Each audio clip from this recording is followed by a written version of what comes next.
Alright guys, welcome back to Lothringer's Garage. Today, which is the same day that we just ended the last video in because we're trying to get a lot done on this Saturday, we are going to be discussing my front crossmember and some of the reasons why I decided to go with this design. We're also going to be working on installing it into our roll cage so that we can reduce the amount of flex that the front crossmember is going to see and come up with ideas. Probably to have to stiffen it is going to be my guess. We're going to need to be able to triangulate it. Just due to how it's sitting in there, which you guys will see here shortly. So let's go ahead and get into it. All right, so this here is the front crossmember for the 911 project. If you guys haven't noticed, these cars typically have a bunch of sheet metal in the front. It's pretty flimsy. Mine was all rotted, as you can imagine, as you guys have seen the pictures on the floorboards for this thing.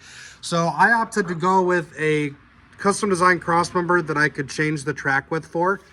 So we can get into Fusion 360 and open this design as well, which I'll do in a little bit to share it. And I might even try and share the design if there's any interest in it. But really, it's 1/4-inch steel. It's been laser cut by Send Cut Send. We have our locating positions for Mark 7 GTI lower control arms, which is what I've been using to mock everything up. As our wheels that we have are 5x112.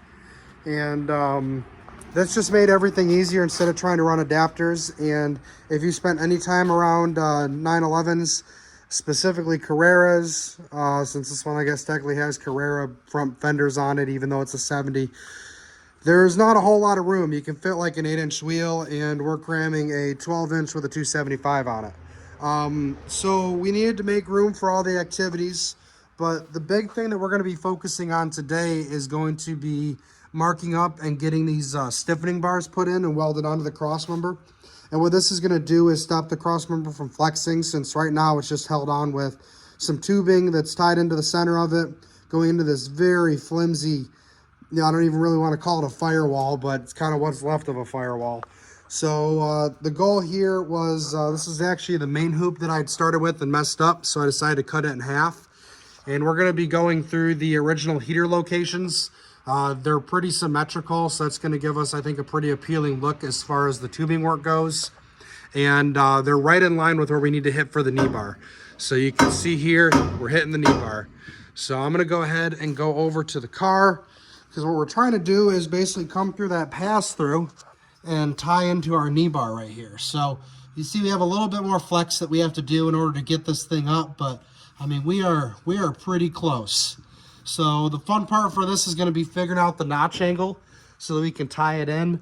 And then I have a feeling we're probably going to end up triangulating it somewhere here onto the tunnel, whatever you want to call it, for the 911s. So this is going to be one of the most important parts to putting this thing together. We want to make sure that we have enough room left for all the different things that need to go up here, like the radiator. We're going to end up having to probably cut some more of this tub out so that we can actually turn our wheels, which isn't really a big deal for me. So, like I said, the big thing is just getting this thing supported and stiffened so that we can start mocking up our front suspension, get an idea where our strut towers are going to land, and some of the things that we're going to have to do in order to build strut towers for this car. So we'll go ahead and get into it. All right, so I already touched on it a little bit, but for these bars, they came from my main hoop that I had messed up. So we'd already had a couple angles that were already in here, so it's about an 80-degree bend on this side.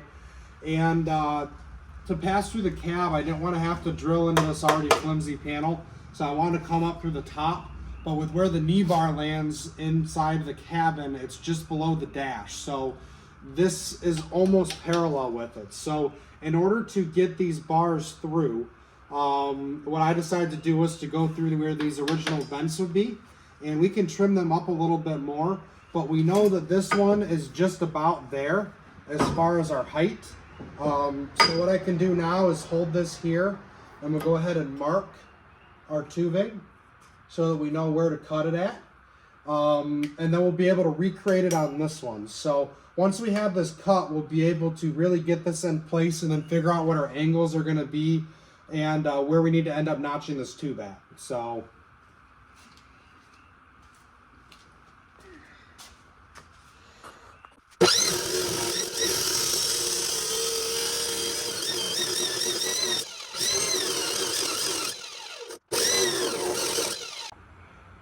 All right, ladies and gents, so we've had a couple more sodas, and I think we're in pretty good shape. So they both match. I've clearanced underneath the dash in order to get this bar up. I had a little bit of an angle.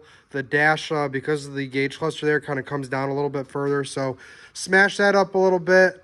I'll include a picture here showing both of them mocked up in the car. And then I went ahead and got underneath the dashboard and used our digital protractor to find out the angle in which the knee bar comes at and the angle in which our support bars are going to hit it, which is about a 25-degree angle. So we're going to go ahead and get our passenger side bar here set up in the notcher. And it's just an Amazon notcher. It's been working great, to be honest. So we're sitting at 25. It's a little dirty. That's all right.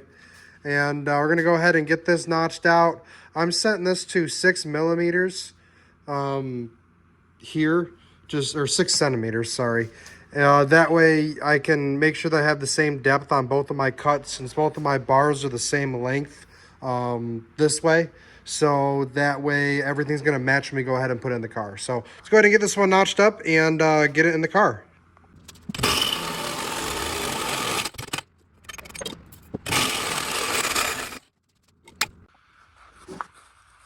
So we've got notch number 1 in here going through the front. We got notch number 2. Now both of these need to be sort of held in place so they get nice and tight up against the knee bar, but we are pretty close here. So we're gonna go ahead and check the front. I think we're gonna have to do a little bit of finessing. So now with both of our bars up here, I can see we do have a little bit of an issue. So there's going to be a little bit of play as these aren't sitting tight and there's really nothing for them to push up against. But I think what we're going to end up having to do is we're going to have to get in this straight section here. We're going to have to bend it this way so that we can bring it closer into the crossmember, as the crossmember is pretty skinny. Now what that's going to end up doing is our bar is probably going to end up landing somewhere around here and somewhere around here. So the big goal for me is just making sure that everything's symmetric. Those are a little bit further back than I would like. But what we'll end up doing is we'll end up strengthening this a little bit. We'll probably run some bars to the center here. We'll end up maybe coming up to the front here and running a bar up and tying into the thicker sheet metal up here underneath the dash. So we'll make sure that it's pretty solid, and then we'll end up doing some support bars as well. Just want to make sure everything's nice and strong. So now to figure out this bend that we're going to do, I went ahead and took our digital protractor. I'm just setting it here somewhere where I'd like to see the bend. And I think we're going to probably need about a 30-degree bend to get this to kick it over and into the cross member. And like I said, it's going to bring it further back here. So we'll go ahead and get it probably set up in the tube and bender tomorrow. It's getting late, so go ahead and cut to that tomorrow. All right, so it's the next day now. I was going to record a little bit more progress, but my dad ended up coming over and we ended up knocking this out. So went ahead and we got these kind of roughly in place. They're not tacked in place, but we ended up adding that 30-degree bend, and that way it kind of comes into the center of the cross member. It's a little bit further back, but with the way that the Mark 7 GTI arms are, you know, our center axle is going to be with the weight along here. So any weight that the crossmember is going to see is going to be coming from the axle. So I'm okay with it being a little bit further back. That's fine. Our notches are, you know, on the knee bar.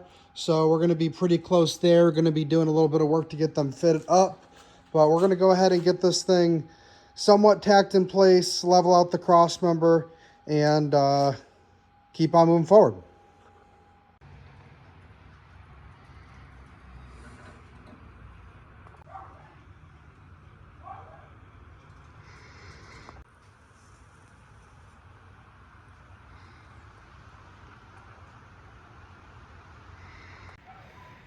All right, guys, so it's been another day, but we got the cross member finished up and welded in place. I would say it came out pretty good.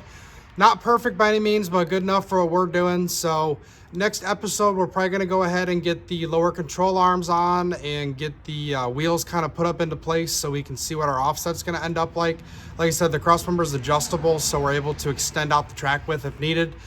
So we're going to go ahead and probably start getting that together. But thank you for following along in the process, and we'll talk to you soon. Take care.